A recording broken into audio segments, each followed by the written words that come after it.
일본에서 집권 자민당의 지지율이 비약적으로 늘어나고 있는 모습을 보이고 있습니다. 자민당 총재 자리를 둘러싸고 연일 서프라이즈가 계속되고 있는 자민당 극장으로 인해 입헌 민주당 등 일본 야당의 존재는 완전히 희미해져 버렸습니다. 불과 일주일 전에는 정권 교체를 목표로 콧바람이 거칠었는데 분위기는 완전히 변해버렸습니다. 그 배경에는 TV를 중심으로 한 미디어의 보도가 총재 선거를 집중 보도하고 있는 것에 있었습니다. 지난 9월 5일 밤부터 6일까지 일본 언론들은 스가 총리의 사임 표명에 따라 실시간 긴급 여론조사 결과를 발표했습니다. 교도통신 조사에서는 다음 수상으로 누가 적격인가라는 설문에 고노다로가 31.9%로 1위를 차지했고, 이시바 시게루 전 간사장이 26.6%로 2위, 기시다 후미오 전 정조 회장이 18.8%를 차지했습니다. 다른 일본 매체들에서도 대체로 비슷한 경향을 보이고 있으며 TV 프로그램에서는 그 데이터를 바탕으로 정치 기자나 평론가가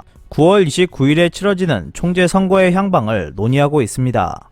일련의 여론조사에서는 거의 보도되지 않았지만 다음 총리 못지않은 충격적인 데이터가 나왔습니다. 그것은 정당 지지율입니다. 교도통신 데이터에 따르면 집권 자민당 지지율은 46%로 전달보다 6.5% 증가했습니다. 입헌 민주당은 12.3%로 전월 대비 0.7% 증가하는 데 그쳤고, 다른 정당들도 저조했습니다. 자민당의 지지율이 비약적으로 늘어나면서 야당은 정체되어 버렸습니다. 각 야당은 역시 자민당 총재 선거의 화제를 빼앗겨 야당은 매몰되어 버렸다며 한숨만 쉬는 모습을 보였습니다.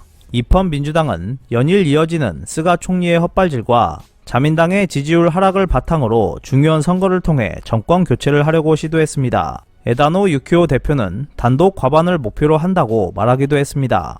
이는 스가 총리가 총재 선거 불출마를 표명하기 이틀 전의 일입니다. 그 당시는 자민당이 가장 갈팡질팡하던 시기였고, 입헌 민주당의 단독 과반은 어렵더라도 상당한 의석을 늘릴 것이라는 전망이 우세했습니다. 하지만 상황은 급변했습니다. 스가 총리가 차기 총재 선거 불출마 의사를 밝히자 일본 언론은 C19 상황과 도쿄 패럴림픽 소식을 제쳐놓고 자민당 관련 소식을 일제히 보도했습니다. 결과적으로 야당은 잊혀진 존재가 되고 말았습니다. 입헌 민주당 내에서는 최악의 전개이다, 이대로라면 자민당의 압승을 허용하게 될 것이다 라는 우려가 쏟아져 나왔습니다. 실제로 일본 언론들 사이에서는 국민, 특히 젊은 일본인들로부터 큰 인기를 끌고 있는 고노다로가 총재가 되면 자민당은 중요한 선거에서 300석을 얻을 것 아닌가라는 전망까지 나오고 있습니다.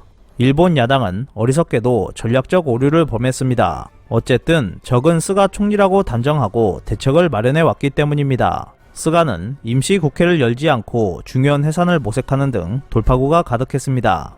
입헌 민주당 등 야당들은 스가를 공격하는 것으로 부상할 생각이었습니다. 스가 총리가 중요한 선거 직전에 퇴장하는 것 따위는 생각하지 못했습니다. 야권 세력의 골칫거리는 스가 다음 후보로 거론되는 모든 것들입니다. 현재 급 부상하고 있는 고노다로는 탈원자력 발전을 정치 전략으로 내걸어 세금 낭비를 파고드는 자세를 보이고 있습니다. 이것은 야당의 정책과 완전히 똑같습니다. 지금까지 일본의 정치 역사를 보면 선거 직전 야당이 정권 교체를 할 가능성이 충분해 보였지만 결과적으로 대패한 사례가 많았습니다. 2017년 중요한 선거 때도 그랬고 2005년 선거 때도 그랬습니다. 한편으론 당이 위기에 처했을 때 막무가내로 권력을 사수하려는 자민당의 집념이 있었다고 할 수 있겠지만, 다시 말해 야당의 능력 부족이 드러났다고 할 수 있습니다. TV를 중심으로 한 일본 언론들이 총재 선거 보도를 계속 내보내고 있는 것도 한몫하고 있습니다. 자민당 총재 선거는 총리를 결정하는 선거이긴 하지만 형식적으로는 한 정당의 당수 선거입니다.